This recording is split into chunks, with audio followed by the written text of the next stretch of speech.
de ciudadano que se desea formar, ¿verdad? Y no podemos dejar a un lado la visión del país que tiene ahorita este gobierno, ¿verdad? ¿Cómo se llama? El gobierno de la cuarta transformación, ¿verdad? Y a través de la educación se busca pues transformar al país y tener un perfil de ciudadano que ahorita vamos a conocer, ¿no?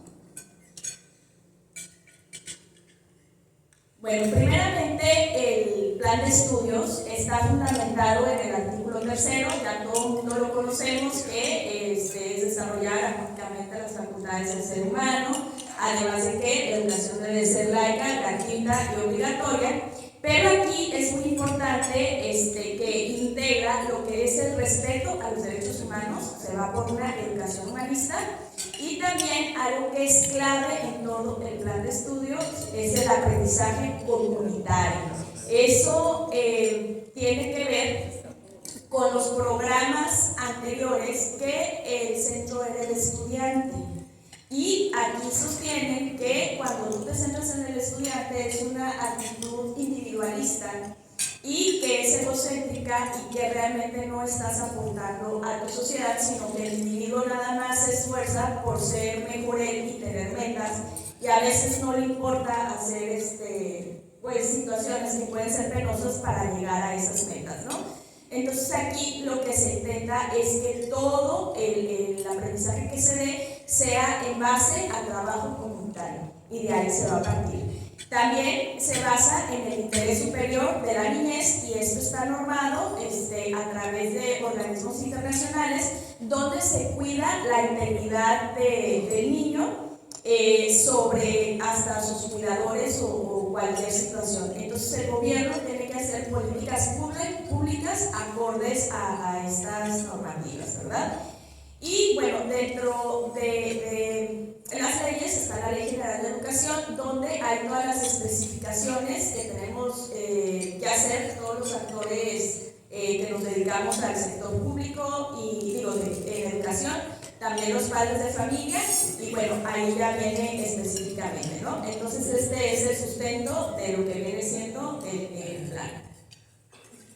Y bueno, ahorita les comento, esto es muy interesante porque aquí es la ciudadanía y la nueva escuela mexicana, que es lo que propone, y pues tenemos estas bases epistemológicas, que básicamente es donde van a basar lo que es el conocimiento, ¿verdad?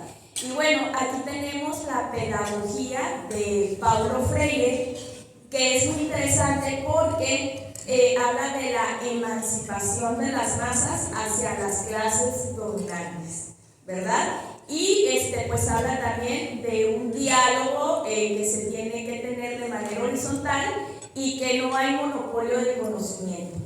También aquí habla de decolonizar el currículum, y esto tiene que ver con las pedagogías del sur. ¿Qué sostiene esto? Bueno, dice que México y algunos países latinoamericanos hemos tenido una visión eurocentrista y que copiamos esos modelos. Entonces, por ejemplo, ahora en esta nueva escuela mexicana se trata de que tú respetes los usos y costumbres pues de cada región, ¿no? Y aquí han surgido algunas situaciones, por ejemplo, que mencionaba que dentro de los libros de texto había algunas frases o palabras que eran permitidas y que no estaban dentro de la Real Academia Española, ¿no? Pero a la hora tú de decolonizar el currículum, pues lo que haces es pues alejarlo, ¿no? En este caso, por ejemplo, las palabras dijiste, trajiste, salí para afuera, subí para arriba. Entonces, por ejemplo, este tipo de palabras pues ya van a ser permitidas porque es propio de las comunidades, es el uso de la lengua. Y si tú, que tienes otro tipo de educación, corriges, pues no estás excluyendo, ¿verdad? Entonces este gobierno lo que tiene es meta lo que es la inclusión y lo que es la equidad, ¿no? Y sobre todo atender a este sector que son las personas más vulnerables. Y bueno, nos vamos otra vez a lo que viene siendo el aprendizaje comunitario, y a partir de ahí parte todo. Así que, bueno, miren, el marco curricular 2022 está plasmado en esta florecita, ¿no? Y que es, como les dije, ya el alumno no es el centro, sino la comunidad. A partir de situaciones, de problemáticas que se detecten, tú tienes que ver qué aprendizajes puedes aplicar para poder tener solución, ¿no? Pero realmente es el impacto que tú puedas tener dentro de tu familia, dentro de tu escuela, de tu colonia y bueno, hasta a nivel regional, ¿no? Pero sí, por ejemplo, en las propuestas de 2011-2017 que se hicieron en los gobiernos de Calderón y Peña Nieto, por ejemplo, la visión de ciudadano que se tenía era con esto de las competencias, que tuviera todas las herramientas para enfrentarse pues a una situación global, ¿verdad? Era el ciudadano del siglo XXI. Entonces, bueno, aquí ya esa visión no queda, sino nos vamos a lo que viene siendo regionalizar, ¿no? Respetar, no se tiene esa visión grande. Y bueno, a partir de ahí se trabaja en los campos formativos, se trabaja de manera interdisciplinaria. Por ejemplo, también manejaban que si las asignaturas habían desaparecido y que si las matemáticas. Pero no, por ejemplo, en los campos formativos de saberes de pensamiento científico están las ciencias naturales y están las matemáticas, ¿ok? Pero sí especialistas, porque ahorita hay mucha manifestación de diferentes académicos y asociaciones, dicen que la reducción en el tema de las matemáticas es importante. Y bueno, por ejemplo, en lenguaje se encuentra el español, la lengua de señas, el sistema braille, lo que viene siendo el arte. Y bueno, a través de proyectos es como se trabaja, ¿no? Y bueno, aquí el gobierno nos da un programa sintético. Y lo que contiene ese programa sintético son los procesos de desarrollo y de aprendizaje que el niño debe de lograr al terminar cada uno de los cursos. Pero como su nombre lo dice, es sintético, o sea, realmente trae muy pocos. Y el reto va a ser que en colectivo los maestros desarrollen el programa analítico, donde de acuerdo a las necesidades de su comunidad va a tomar los contenidos que pueden resolver esas situaciones y si necesita agregar contenidos extras, pues lo puede hacer. Entonces, o sea, realmente dan toda la responsabilidad de la escuela de desarrollar estos programas que pueden ser desde muy ambiciosos hasta muy pobres, ¿no? Y en ese sentido yo me voy a lo que es la escuela pública y lo que es la escuela privada.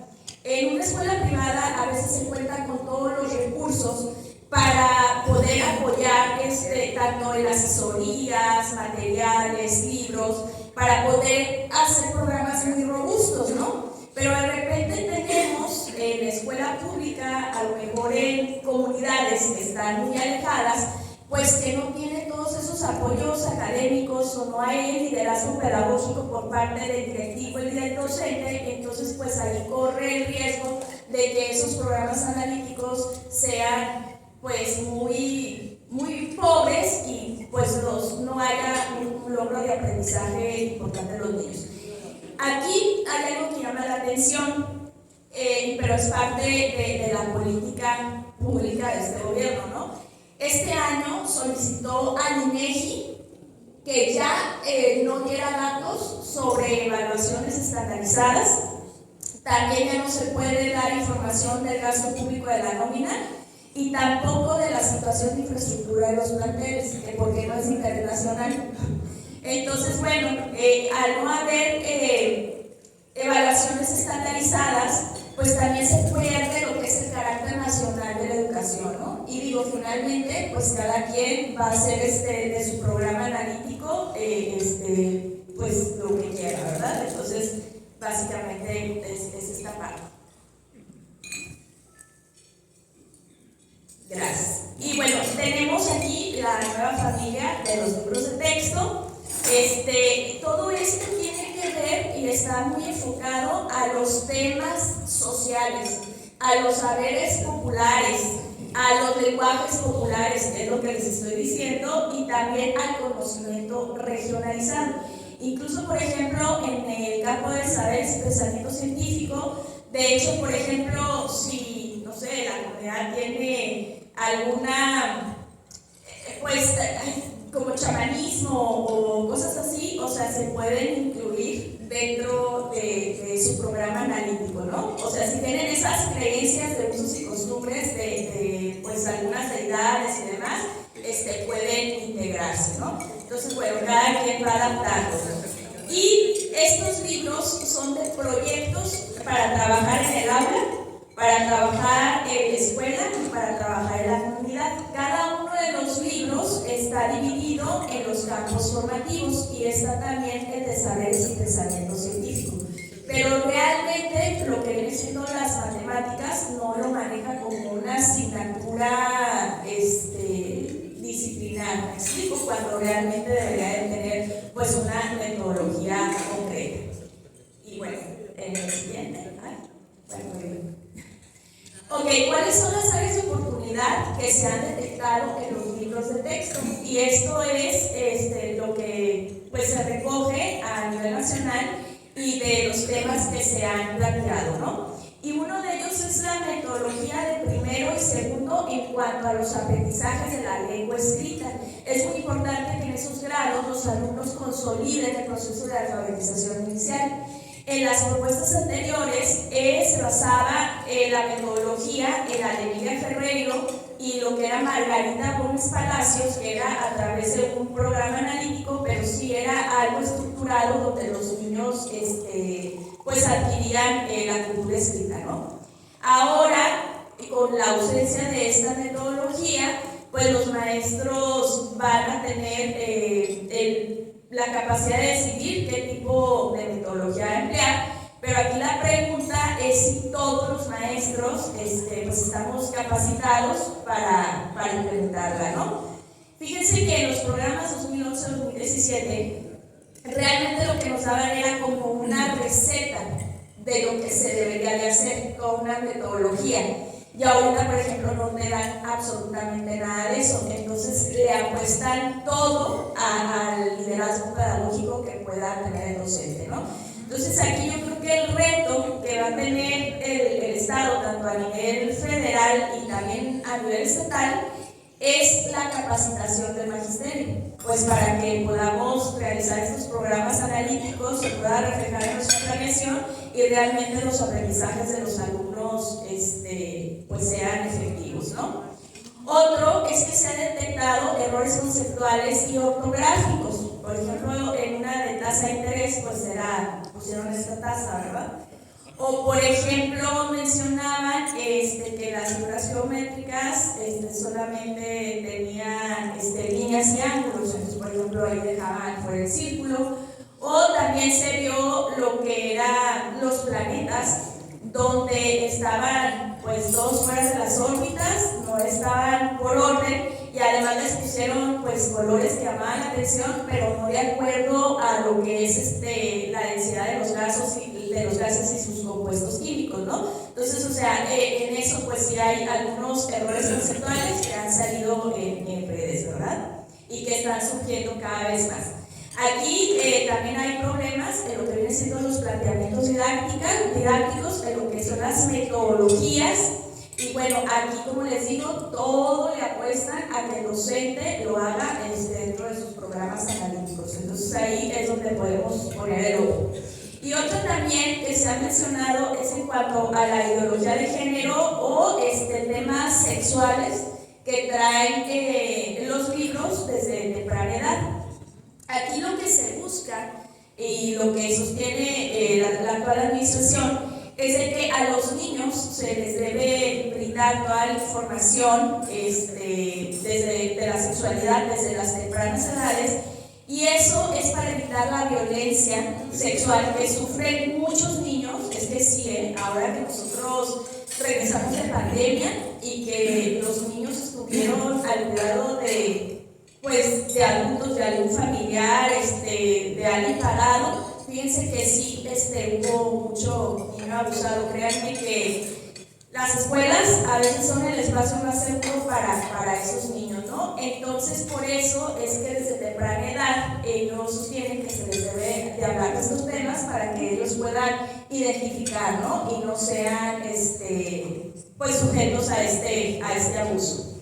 Y pues todo esto de la teoría de género es una agenda que se maneja a nivel mundial y de hecho está en el debate público. Y bueno, pues es ahí la inclusión, ¿no? O sea, no importa lo que decidas ser, si te sientes niño en un cuerpo de hombre, si quieres ser trans, o sea, si quieres tener una familia con varios papás, o sea, todo eso pues es alguna manera de ir sensibilizando a los niños y pues, o sea, no hacer esa segmentación, ¿verdad? Es parte de esta propuesta, pero les digo, esto es una agenda a nivel mundial y dentro de los ejes articuladores que están en la última parte de la frasecita, si la vieron, es donde también se vinculan pues todos estos temas. Y bueno, aquí nos vamos a ir a lo que es el marco legal de la construcción de los libros de texto gratuitos. Y bueno, aquí está muy interesante, ¿verdad? Es real que el Estado tiene la facultad para determinar los planes y programas de estudio, pero, o sea, hay una ley que define unos procesos y esta administración pues no siguió. Y pues es los argumentos que han utilizado para hacer pues estas cuestiones legales, ¿no? Primeramente, en agosto de 2022 publicaron en el Diario Oficial de la Federación que este gobierno iba a hacer planes y programas de estudio. Y también dijo que se iba a hacer el año pasado, en primero de preescolar, primero de primaria y primero de secundaria, un pilotaje. Y que iba a entrar paulatinamente pues toda la propuesta, ¿no? ¿Y cuál fue la sorpresa? Que de repente pues nos llegan todos los libros de texto y pues resulta que no hubo pilotaje, por lo menos, o sea, si ellos sostuvieron esto en el acuerdo, pues en los otros grados, ¿no? Cuando tú pides toda esta información por medio de transparencia, ¿verdad? Porque quieres saber sobre el pilotaje, o sea, todo lo que pasó, pues resulta que hay un documento que dice que es confidencial, ¿ok? Y que está en resguardo por 5 años. Entonces, pues realmente esa información de qué escuelas fueron, cuáles son los resultados, pues no la tenemos, ¿no? Entonces siempre, o sea, por eso los otros gobiernos no terminaron de consolidar las reformas, porque lo ideal es que el material que se vaya imprimiendo es que se vaya piloteando, retroalimentando y se va implementando paulatinamente por los grados escolares. Y aquí nos aventaron todos los libros, ¿verdad? Otro es que viene arreglado en el artículo 3, pero también dentro de la Ley General de Educación, y aquí nos marca el artículo 23, que para hacer la publicación de estos libros de texto, antes se debieron publicar los planes y programas de estudio. O sea, esos libros de texto no deberían de existir porque pues no se publicaron los planes y programas de estudio. Pero para publicar los planes y programas de estudio, tú tuviste que haber consultado a los estados de la República, tuviste que consultar académicos, no los académicos de tu bolita y que todos me van a decir que está bien, ¿verdad? O sea, tienes que abrirlo al debate público, ¿verdad? A academias, a especialistas. Entonces, esto no se hizo. Y también, por ejemplo, pues la opinión de los maestros, y aquí dice de los niños, me dijeron, ¿cómo de los niños? Pues sí, cuando tú realizas los pilotajes, pues también recibes una retroalimentación por parte de los alumnos. Entonces, bueno, este proceso lo pasaron, ¿no? Entonces, pues ahí hay temas, ¿no? Legales. También esto del artículo 3 es muy interesante porque, fíjense, lo voy a leer textual, ahí lo tengo la Biblia. El criterio que orientará esta educación se basará en los resultados del progreso científico, luchará contra la ignorancia y sus efectos, las servidumbres, los fanatismos y los prejuicios. Ahí está el artículo 3. Entonces, bueno, dentro de los libros de texto se han detectado algunos temas que se tratan con los niños y, por ejemplo, sobre todo en el tema de los prejuicios, ¿no? Les platico, de repente te dicen que en la marcha rosa fifí, ¿ok? Un papá de una niña no pudo llegar. Entonces, o sea, ¿cuál es la necesidad de decir marcha rosa fifí? Y, o sea, pues realmente ya estás como incitando al resentimiento, a lo mejor a la violencia, a la separación, y creo que si algo ahorita nos ha destacado, bueno, hasta con familiares, amigos nos hemos peleado, ¿no? Por diferencias políticas. Entonces, o sea, esto sigue fomentando el divisionismo. También, por ejemplo, menciona de unos niños que están hablando lengua indígena y que llega un niño blanco y los insultan. Entonces, bueno, eso estás haciendo un prejuicio. Entonces digo, hay cosas muy valiosas dentro de los libros de texto, por eso es importante que los vean, pero sí hay temas donde son bastante discutibles y que sería importante ver, ¿no? También, por ejemplo, hay un libro Sin Recetas, que de hecho su filosofía es la de Paulo Freire, y ese libro va dedicado hacia el maestro. Y bueno, por ejemplo, en el libro, en la sexta fase, que corresponde a secundaria, maneja lo del asesinato del empresario de Monterrey, del Garzada, que es todo una institución allá, ¿no? Y de hecho, o sea, como que se enaltece, o sea, no se maneja como secuestro, o sea, hay otras terminologías, pero como que enaltece ese hecho, ¿no? Entonces digo, sí, esto de las clases dominantes que maneja Paulo Freire, de la emancipación, pues a veces sí está muy determinado en lo que viene siendo los libros de texto, ¿no? Y bueno, pues les digo, aquí también, pues esta confidencialidad, tanto que firmaron los maestros que participaron dentro de la elaboración de los libros, y bueno, todo esto, ¿verdad? Está resguardado. Y bueno, miren, esa era como que la parte espesa. Pero bueno, hay sistemas educativos en países que han tenido este aprendizaje integrativo. Y bueno, tenemos, por ejemplo, Finlandia, que es un caso exitoso, pero ellos tienen todo un aparato institucional, ¿no? O sea, desde los maestros que les pagan bien, los capacitan, o sea, tienen unos planteles maravillosos, equipamiento. Entonces, bueno, aunque ellos sí manejan las matemáticas como una disciplina, ¿ok? Trabajan todo lo demás, pero las matemáticas como disciplina. Y obviamente Freire no es su pedagogo, ¿verdad? O sea, es Piaget, que viene siendo el constructivismo. Y bueno, Japón, fíjense, ellos tenían este aprendizaje integrativo, pero ellos en 2006 salieron mal en PISA, y ya ven que los japoneses son muy competitivos, ¿no? Entonces ellos volvieron a un programa disciplinar, las asignaturas las hicieron, pues las separaron y le echaron más ganas a lo que es matemáticas, y también integraron programación en lo que viene siendo su currícula. Y bueno, también tenemos a Venezuela. Venezuela comparte esos dos filósofos de Freire, comparte mucho con la escuela mexicana. Pero ¿qué es lo que ha sucedido ahí? Ahí no hay un aparato institucional fuerte que apoye a este programa tan ambicioso, y pues lo hemos pasado en demagogia, y pues no ha funcionado en los liceos de Venezuela, ¿verdad?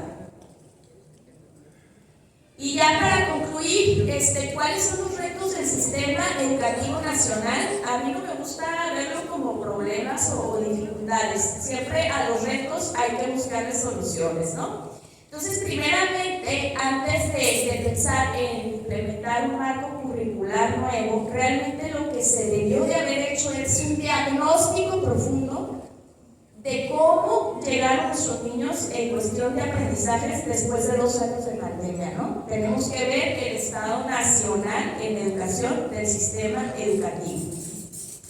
Además que muchos niños no regresaron, o sea, hubo una deserción escolar importante. Entonces, ¿qué pasó con esos niños? O sea, ¿cómo los recuperamos? Es uno de los retos de este sistema educativo. Otro, como ya lo he venido mencionando, pues es un aparato institucional fuerte, donde se fortalezcan los equipos de supervisiones escolares, donde haya mesas técnicas, asesores técnicos pedagógicos, donde exista capacitación para maestros y maestras, donde haya inversión en infraestructura, equipamiento, materiales en las escuelas. Sí se necesita el recurso. Aquí esta nueva administración hizo una redistribución del gasto educativo y realmente la mayoría del gasto se va a las becas, ¿okay? A las becas que van directamente a los niños. Entonces aquí también sería importante ver si la incide, o sea, qué tal ha resultado y si realmente incide en el bienestar de los alumnos. ¿Por qué? Porque al redistribuir esos gastos se desapareció el programa de escuela de tiempo completo y el programa nacional de convivencia.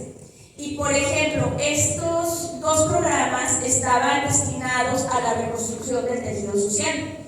Y por ejemplo, o sea, estas escuelas de tiempo completo estaban en escuelas vulnerables, donde por ejemplo había violencia, y pues qué mejor que un niño permanezca de 8 a 4 de la tarde dentro de la escuela, que vaya de 8 a 12 y que se quede en la tarde en la calle siendo vulnerable pues a algún tipo de situación. Y por otra, vengo a hablar, se necesita una verdadera revalorización del magisterio. Es una cosa, no saben, los sueldos están por la calle, los maestros hacen otras actividades para poder subsistir. O sea, unos suberean, otros venden pasteles y hacen otras actividades porque obviamente se están preocupando por la situación económica de sus familias. Y bueno, yo quiero decirles, o sea, alguien que tiene tantas responsabilidades, ¿tú cómo preparas tus clases? ¿Sí me explico? O sea, un maestro debe de enfocarse en lo que viene siendo pues todo este proceso educativo, porque no nada más es ir a trabajar ahí. O sea, tú el plantarte en un lugar requiere preparación, ¿no? Entonces, ese es uno. También transparencia en lo que viene siendo la promoción horizontal y promoción vertical, asignación de mayor recursos. Aquí la transparencia es que los exámenes siguen siendo en línea, o sea, esto se implementó en pandemia, pero ya ahorita volvimos a la normalidad y como no hay recursos, pues no hay la logística para que los maestros vayan a un lugar y pues realmente sea el piso parejo para todos, ¿no? Y bueno, eso es todo por mi parte. Les comento que tengo una página, ahí está el código QR, donde comparto información y materiales educativos. Entonces, bueno, si tienen familiares maestros, directores que se dediquen ahí, pues ahí está el comercial. Y pues muchísimas gracias. Espero haberles resuelto algunas dudas.